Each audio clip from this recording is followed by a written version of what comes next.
And here's a look at the backyard right now. There's the summit. There's one performer there, Oklahoma Joe. Now you guys see why I move things to the garage for the wintertime, so I don't have to deal with this. But today, I want to use the summit. I want to use that for a brisket. So let's get the snow cleaned up, get the snow off of the summit, get it out, we'll get her fired up.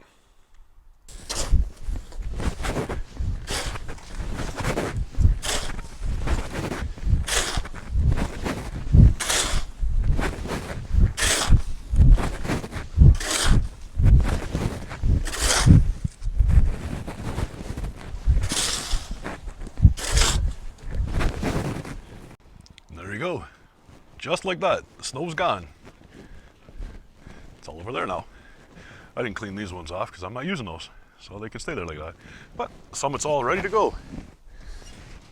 Check it out. Now this is the original Summit charcoal grill center, not the S6. The new S6 is a little bit different. This shelf here is not here anymore. It's all the metal shelving that goes all the way across. Off in the back there, behind my chimney starter, we got a charcoal bin. You no longer get that as well. You still get the snap jet that comes with it, and the Kamado itself is the same. The Summit charcoal is the exact same as the new Kamado. The stand is a little bit different. And then we have our heat deflector, or our diffuser, which sits underneath here. A little bit rusted out right now. We got the original with the hinge. So you can see that. You do not get that anymore with the new one. So there you go. There's a little breakdown between this one and the new S6. Here we have 14.5-pound brisket. This is a prime brisket. This I picked up over at the Happy Mango. You guys know all about that. If you guys are in the area, go by and check them out. Go see Darren. Tell him hi. Tell him I sent you in.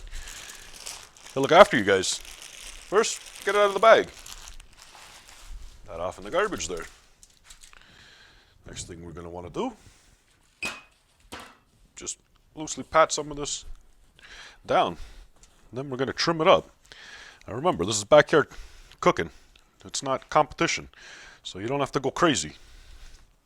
I mean, you can if you want. Don't let me stop you, but I'm just going to trim it up how I like to trim it up. And just like that, we have our brisket trimmed nicely. Here's what we're going to be using for seasoning. We're going to be going on with this. Oak Ridge Barbecue Black Ops Brisket Rub. This is some good stuff. First, we're going to hit it with a binder. We're going to use this, what's this here sauce?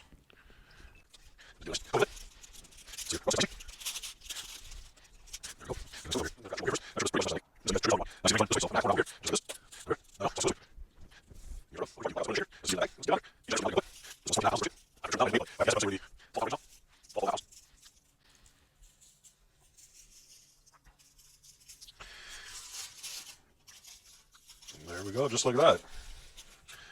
I'm going to get this brisket seasoned up. We'll pick back up in a bit.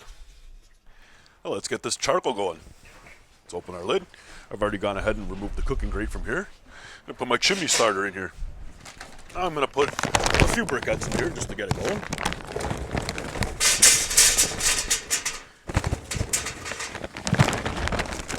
Nothing major, just a few. What do I got in there? Maybe about 20 of them in there, I guess. I don't know if you guys can see that or not. There you go. Maybe about 20 in there. Get our Snapchat. There we go. Now mine makes a weird hissing, whistling noise, and then it shuts off sometimes. Sometimes it stays on. I know in other videos I have watched with the Summit, I hear the exact same whistling. Not sure what causes that or whatever, if it's normal. Must be if I hear it in other people's grills. So let's get that charcoal going. Here's what we're using for our cook today. Kingsford Blue. I'm going to let this fire up. Then I will remove this, put it on a piece of ice down here on the floor somewhere, and let it burn itself in, get going. Then I'll show you my charcoal setup. So after about 2 minutes of it firing, we got the charcoals pretty well lit with the propane assist there, the Snapjet. I'm going to set that off to the side. Now I'm going to take my charcoal. I'm going to dump it in.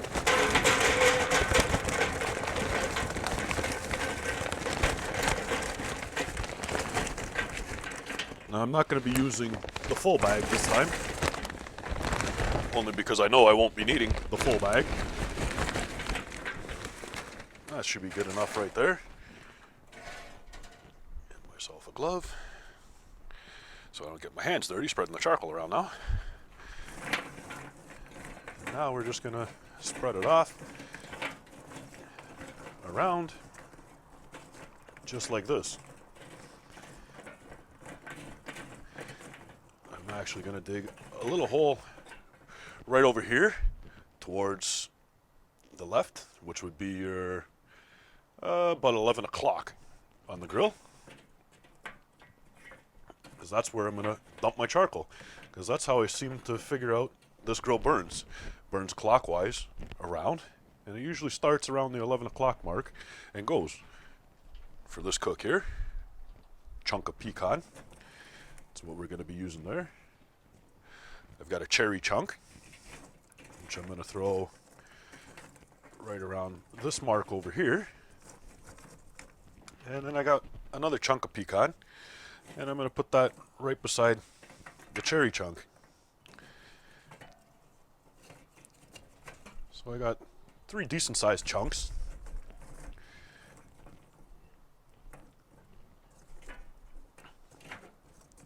And there you go. That's how I'm setting this up for this cook. Like I said, this will be, or I don't know if I had said it yet, this will be more of an overnight cook than anything, because it is already 6 p.m. What day are we today? We're February 20th. Saturday. I remember. Very good. Our charcoal's actually lit enough here that I'm going to go ahead and dump it into that spot right there. There we go. Set that back down over there. These here, just to move them around a little.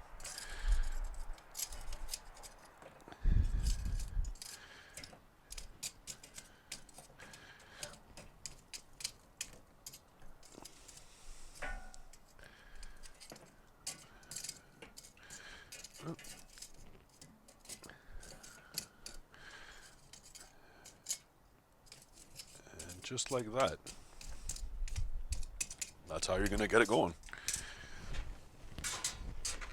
Now let me grab the diffuser plate. Right here, we have our diffuser. On it's going to go. And it hinges up. Where the new one, on the S6 or the E6, the Summit Kamado, does not hinge, and it's a totally different style deflector than this one, but that's okay. I guess it'll work. I might try and get my hands on one of those after, just to see if there's a difference between the two, but for now, no. And before I put the cooking grate on, don't let me forget, we're going to go in with our drip pan. Nice drip pan right there. Now we can put our cooking grate on.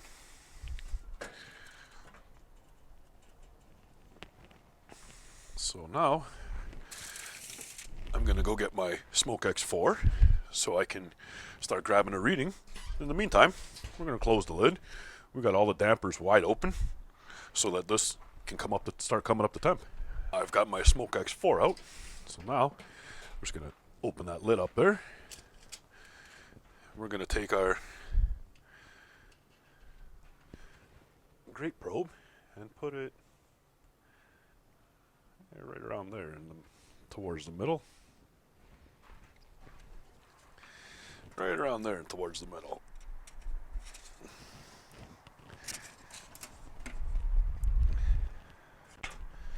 Oh, get back in there.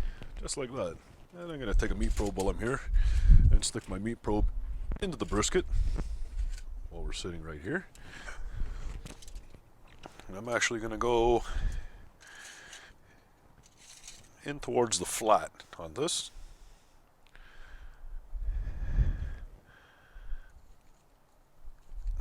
That's not a good spot.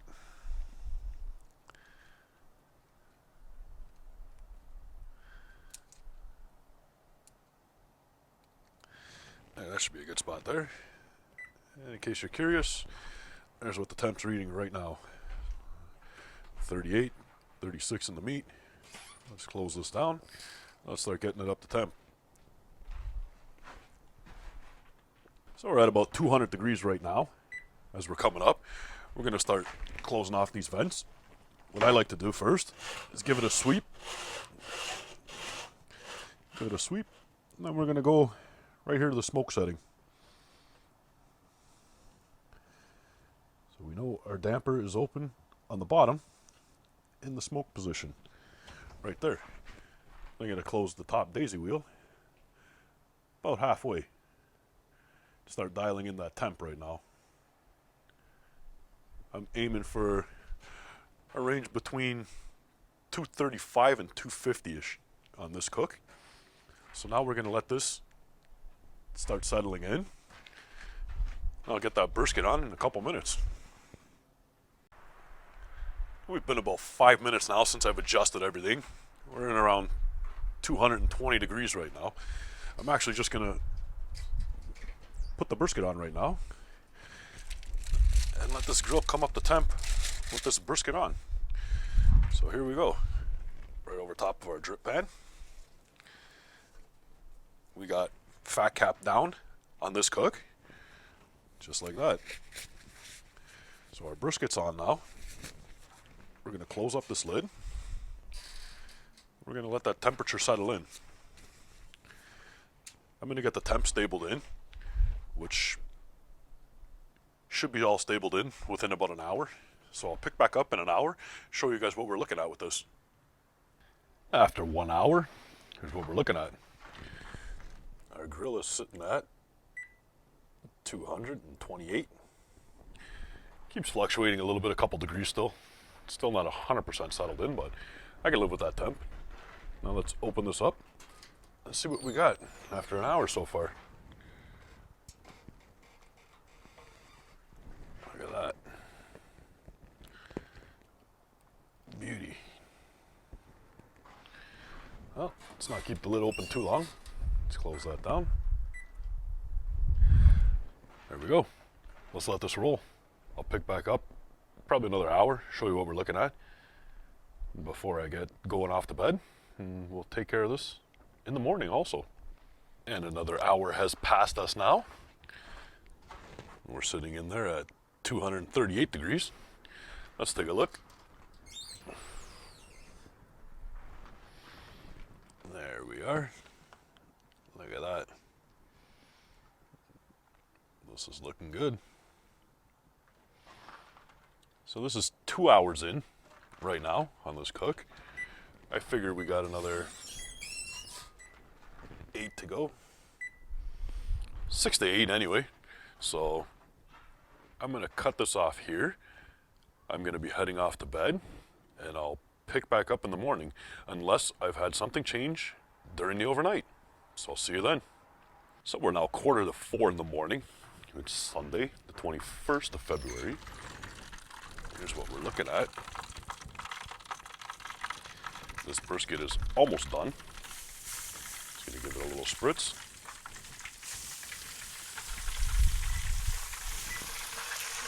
There we go. Silence that. Quick look. I'm going to close this lid up and show you guys here what's going on. So our brisket's at 202 right now. It's almost done. Not quite. I've probed it. It's not as tender as I'd like it yet in the flat. Point's done, but the flat's still got to go a little bit more. Now, overnight we've had a spike of 289. See if we can make that out. There we go. We've had a spike of 289 degrees. Not sure why we've had that little bit of a spike, but we have. Not the end of the world. It still stayed under 300. So for the most of it, it stayed above the range I was looking for. Not the end of the world. We'll pick back up as this brisket gets closer to being done. So we've had another 20 minutes pass right now. Let's see what we're looking like right now.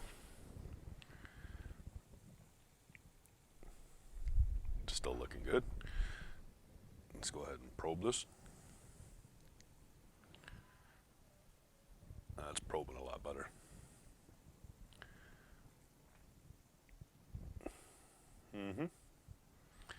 Oh yeah. There we go. Kill that. And we're probing out right now. 203, 204. There you go. This guy's done. I'm gonna go ahead, get this brisket pulled off. I'm gonna wrap it in foil, not tightly, loosely. Let it rest in my oven for, I don't know, a few hours. Or I might just leave it rest on top of the oven for a few hours. So I'm gonna get this off, let it rest, and then we'll slice into it. So I'll see you guys when we're gonna slice open this thing. Our brisket's been resting for a few hours now. Let's get it out of the foil that I have it wrapped in.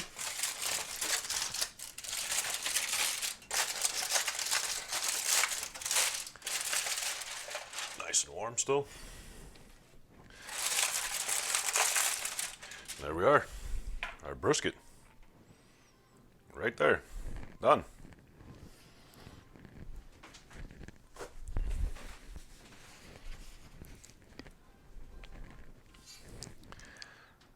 What should we do here? Separate the point? Why not? Separate the point from the flat. There we go. Point is separated from the flat, just like that. Look at that, nice and juicy. Let's get a few slices over here from the flat.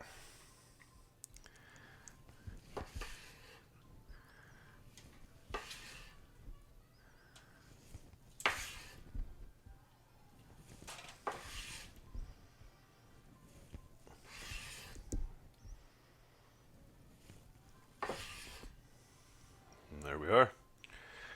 Pulling apart. Breaking apart there. Nicely done.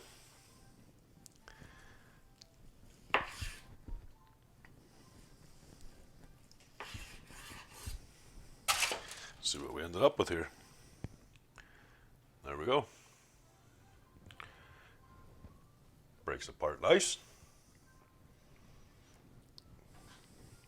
Now, set that off. Let's get that out of the way. Flip her around for you guys. A couple slices of the point for you. Oh, we got some hard fat underneath. It's all right.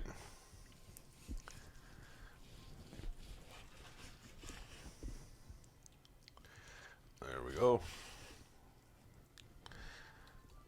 Point's kind of small on this one. Well, that's okay. Now the direction of the grain on the point and the flat run different ways, so that's why you flip your flat one way and cut it. There you go. You flip the flat one way, you flip the point the other way. Just pulls apart nice. Look at that. Try it.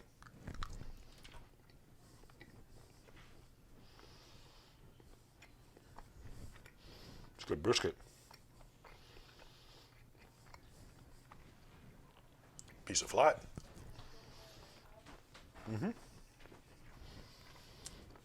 The flat's good too. Little guy sneaking in for a piece.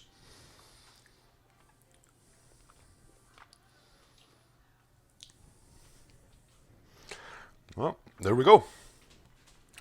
Our brisket, overnight cook on the summit.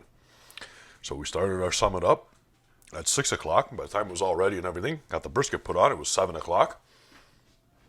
It went all night. Temperature spiked a little bit on me. Wasn't too bad. My alarm didn't go off just because I had it set for 300 as the high. It didn't hit above that. It only stayed about 280, 288 I mean. So that's not so bad. I can live with that. It took 9 hours to cook. I let it rest about 4 hours now, maybe 5. And here's what we got. So, Summit Charcoal, good job. You guys like this one? Go ahead and hit the subscribe. Give me a thumbs up, and I'll see you guys on the next one. Bye.